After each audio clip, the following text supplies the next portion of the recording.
Mark my words, America's war spending will bankrupt this country. For that matter, America's war spending has already bankrupted the nation to the tune of more than $20 trillion. Now, the Trump administration is pushing for a $4.4 trillion budget for the fiscal year 2019 that would add another $7 trillion to the already unsustainable federal deficit in order to sustain America's military empire abroad and dramatically expand the police state here at home. Trump also wants American taxpayers to cover the cost of building that infamous border wall. Truly, Trump may turn out to be, as policy analyst Stan Kolinder warned, and I'm quoting, the biggest deficit and debt increasing president of all time.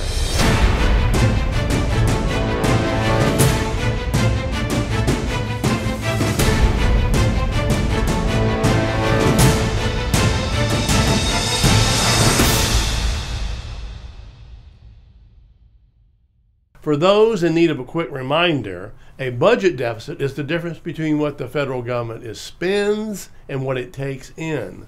The national debt, also known as the public debt, is the result of the federal government borrowing money to cover years and years of budget deficits.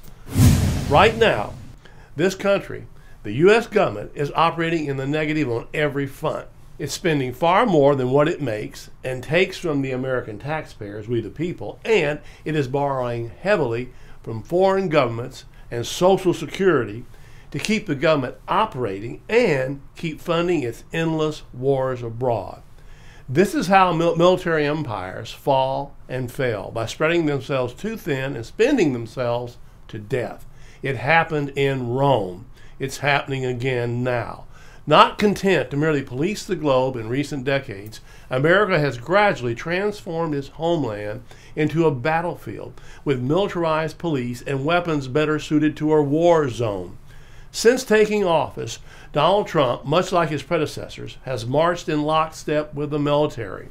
Now Trump wants $716 billion to expand America's military empire abroad and billions more to hire cops, build more prisons, and wage more profit-driven war on drugs, war on terrorism, war on crime programs that eat away at the Fourth Amendment while failing to make America any safer.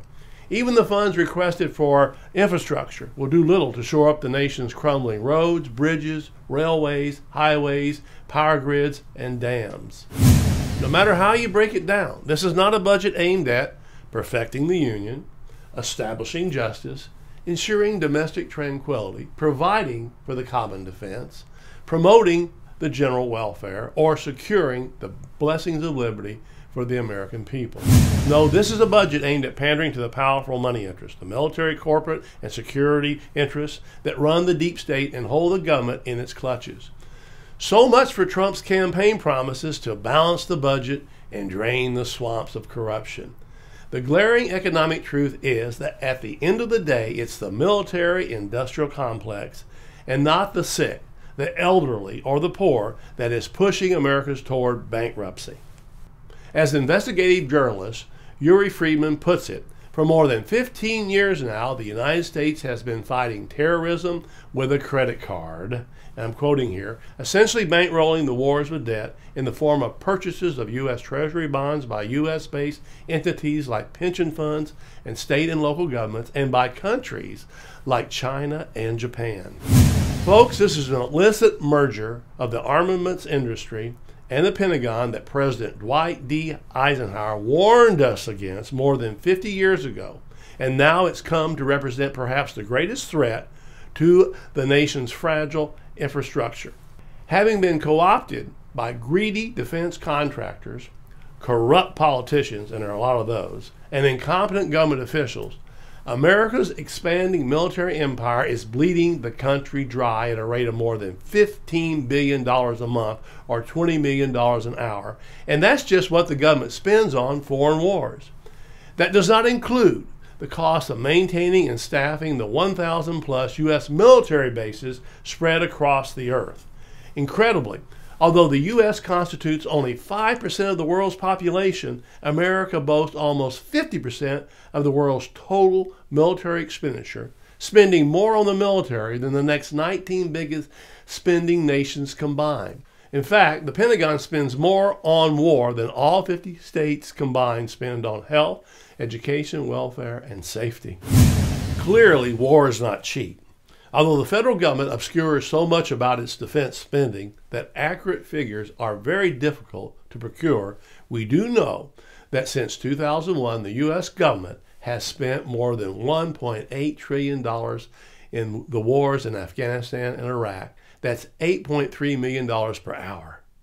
That doesn't include wars and military exercises waged around the globe, which are expected to push the total bill upwards of $12 trillion by 2053. Mind you, these ongoing wars, riddled by corruption, graft, and bumbling incompetence, have done little to keep America safe while enriching the military-industrial complex and the private defense contractors at taxpayer expense. Just recently, for example, a leading accounting firm concluded that one of the Pentagon's largest agencies, and I'm quoting here, can account for hundreds of millions of dollars worth of spending, unquote. Just consider the fact that it cost American taxpayers $2.1 million per year for each soldier deployed in Afghanistan. Did you know that? Imagine what you could do with that money if it were spent on domestic needs here at home. Unfortunately, that's not going to happen anytime soon, not as long as the money interests in Washington, D.C. keep calling the shots and profiting from the spoils of war. War has become a huge money-making venture, and America, with its vast military empire, is one of its biggest buyers and sellers. Not only does the United States have the largest defense budget, it also ranks highest as the world's largest arms exporter. The American military-industrial complex has erected an empire unsurpassed in history in its breadth and scope, one dedicated to conducting perpetual warfare throughout the earth. For example, while erecting a security surveillance state here at home in the United States, the military-industrial complex has perpetuated a worldwide military empire with American troops stationed in 177 countries, over 70% of the countries worldwide. In the process, billions have been spent on erecting luxury military installations throughout the world. The U.S. Embassy, built in Iraq, dubbed Fortress Baghdad, covers 104 acres and boasts a city within a city that includes 6 apartment buildings, a Marine barracks, swimming pool, shops, and 15-foot thick walls. Camp Anaconda in Iraq, like many U.S. military bases scattered across the globe, was structured, believe it or not, to resemble a mini city with pools, fast food restaurants, miniature golf courses, and movie theaters. While most Americans can barely or scarcely afford the cost of heating and cooling their own homes, the American government spends $20 billion a year just to provide air conditioning for military installations in Iraq and Afghanistan. Believe it or not. In essence, what we're doing is air conditioning the desert over in Afghanistan, Iraq, and other places. Think about that for a minute and think carefully.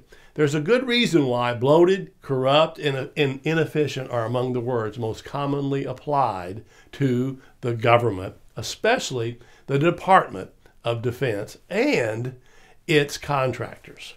For instance, a study by the Government Accountability Office found that $70 billion worth of cost overruns by the Pentagon was caused by management failures. To put that in perspective, that equates to 1.5 times the State Department's entire $47 billion annual budget.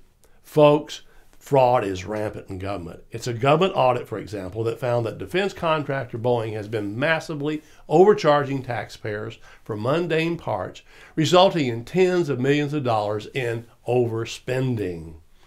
As the report noted, the American taxpayer paid, now listen to this, $71 for a metal pen that should cost just 4 cents, over $600 for a small gear smaller than a dime that sells for $12, more than 5,100% increase in price. Over $1,600 for another tiny part, also smaller than a dime, that could have been bought within the Department of Defense for $7.71, a 2,100% increase. $71 for a straight thin metal pen that the Department of Defense had on hand, unused by the tens of thousands, for 4 cents, an increase over 177,000%. Ladies and gentlemen, price gouging has become an accepted form of corruption within the military empire in America. If you think gas prices at home can get high, just consider what the American taxpayer is being forced to shell out overseas. Once all the expenses of delivering gas to troops in the field are factored in, we, the taxpayer, are paying between $18 to $30 per gallon for gas in Iraq and Afghanistan. Incredibly, despite reports of corruption, abuse, and waste, the mega corporations behind much of this ineptitude and corruption continue to be awarded military contracts worth billions of dollars. The rationale may keep changing for why American military forces are in Afghanistan, Iraq, and elsewhere, but the one that remains constant is that those who run the government are feeding the appetite of the military-industrial complex. What began in 2001 as part of an alleged effort to root out al-Qaeda has turned into a gold mine for the military-industrial complex and its army of private contractors. Just consider this. The Pentagon in 2008 spent more money every 5 seconds in Iraq than the average American earned in a year. Yet Congress and the White House want taxpayers to accept that the only way to reduce the nation's ballooning deficit is by cutting programs such as Social Security and Medicare. As Martin Luther King Jr. recognized, under a military empire, war and its profiteering will always take precedence over the people's basic human needs. Simply put, we cannot afford to maintain our overextended military empire. As one commentator noted, and I'm quoting here, foreclosing the future of our country should not be confused with defending it, unquote. Inevitably, military empires collapse. As Colin Murphy, author of the book Are We Rome, writes, and I'm quoting here, a millennium, hence America will be hard to recognize. It may not exist as a nation state in the form it does now, or even exist at all. Will the transitions ahead be gradual and peaceful, or abrupt and catastrophic? Will our descendants be living productive lives in society better than the one we inhabit now? Whatever happens, will valuable aspects of America's legacy weave through the fabric of civilizations to come? Will historians someday have reason to ask, did America really fall? The problem we wrestle with is none other than a distorted American empire, complete with mega corporations, security industrial complexes, and a burgeoning military. And it has its sights set on absolute domination. Eventually, however, all military empires fall. At the height of its power, even the mighty Roman Empire could not stare down a collapsing economy and a large growing military. Prolonged periods of war and false economic prosperity largely led to its demise. As historian Chalmers Johnson predicts, the fate of previous democratic empires suggests that such a conflict is unsustainable and will be resolved in one of two ways. Rome attempted to keep its empire and lost its democracy. Britain chose to remain democratic and in the process let it go of its empire. Intentionally or not, the people of the United States already are well embarked upon the course of non-democratic empire. Folks, I would suggest that what we have is a confluence of factors and influences that go beyond mere comparisons to Rome. It is a union of George Orwell's 1984 with its shadowy totalitarian government, that's fascism, the union of government and corporate powers, and a total surveillance state with a military empire extended throughout the world. As we have seen with the militarizing of police in this country, the growth of and reliance on militarism as the solution for our problems, both domestically and abroad, affects the basic principles upon which American society should operate. We must keep in mind that a military empire will be ruled not by lofty ideals of equality and justice, but by the power of the sword and the gun. Those in the military are primarily trained to conduct warfare, not preserve the peace. If the American empire falls and the American economy collapses, and with it the last vestiges of our constitutional republic, it will be the government and its trillion-dollar war budgets that are to blame. Of course, the government has already anticipated this breakdown. That's why the government has transformed America into a war zone, turned the nation into a surveillance state, and labeled we the people as enemy combatants. For years now, the government has worked with the military to prepare for widespread civil unrest brought about by an economic collapse, loss of functioning political and legal order, purposeful domestic resistance or insurgency, pervasive public health emergencies, and catastrophic natural and human disasters. Having spent more than a half a century exporting war to foreign lands, profiting from war, and creating a national economy seemingly dependent on the spoils of war, the war hawks long ago turned their profit-driven appetites on us, we the people, bringing home the spoils of war, the military tanks, the grenade launchers, the Kelfar helmets, assault rifles, gas masks, ammunition, battering rams, night vision goggles, and so on, and handing them over to local police, thereby turning America into a battlefield. More than 50 years ago, President Dwight Eisenhower warned us not to let the profit-driven war machine endanger our liberties or democratic processes, our government. We have failed to heed his warning. As Eisenhower recognized in a speech given to the American Society of Newspaper Editors on April 16, 1953, the consequences of allowing the military-industrial complex to wage war, exhaust our resources, and dictate our national priorities are beyond grave. And here's what he had to say. Every gun that is made, every warship launched, every rocket fired signifies in the final sense a theft from those who hunger and are not fed, those who are cold and are not clothed. This world in arms is not spending money alone. It is spending the sweat of its laborers, the genius of its scientists, the hope of its children. The cost of one modern heavy bomber is this: a modern brick school in more than 30 cities. It is 2 electric power plants, each serving a town of 60,000 people. It is 2 fine, fully equipped hospitals. It is some 50 miles of concrete pavement. We pay for a single fighter plane with 500,000 bushels of wheat. We pay for a single destroyer with new homes that could have housed more than 8,000 people. This is not a way of life at all in any true sense. Under the cloud of threatening war, it is humanity hanging from a cross of iron.